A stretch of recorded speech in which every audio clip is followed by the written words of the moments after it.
So here's 6.1 Hemi and Nag 1 transmission. I think it's out of an 09 SRT8 Charger or Challenger. Gonna be putting her in the 74B body Charger. Had welded a new floor in here because it was pretty rotten. It's a pretty big project, but I didn't see any videos that were real helpful on doing these Gen 3 Hemi swaps.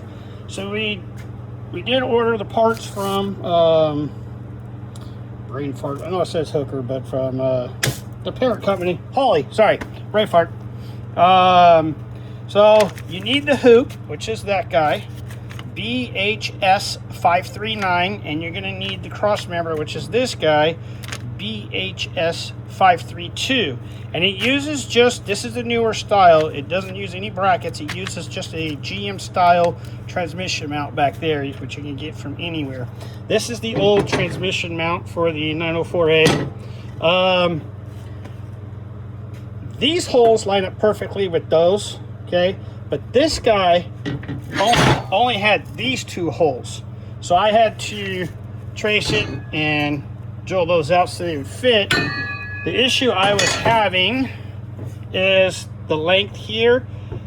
It was going to cause more modification. Grab this, go underneath the car. And of course, I'm doing this flat back jack stands. If this would have been on a lift, way easier, especially when you're swinging a sledgehammer. So you do have to beat up the transmission well pretty good. I decided to put a slit in it because I just couldn't get enough leverage on the sledgehammer to get this guy up in there. So you have to cut out the original hoop. It comes up and around over here. You got to cut that out. I cut it as close to the tube there as possible.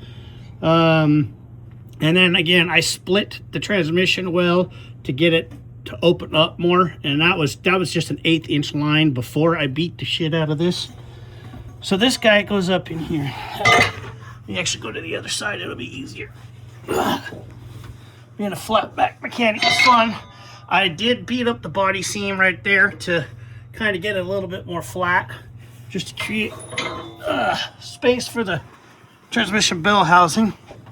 Wasn't sure if I was going to need it or not, but went ahead and did it. So the issue I was running into, so we got plenty of clearance. You see how the bolt doesn't quite line up? It's because we're hitting there. And then you'll have to drill that hole. Same thing on that side. So, problem with that, on these, is the cross member for the torsion bar is right here. So in order to cut this off, I have to redo the whole suspension. Instead of taking the torsion bars out, taking that off, that's why I drilled the holes, because now I'm going to cut this off here and then round the edge to give me clearance, and hopefully that works. So I hope this video helps you guys if you're doing Gen 3 swaps. This is my first one ever, so if you have better ideas, hey, let me know.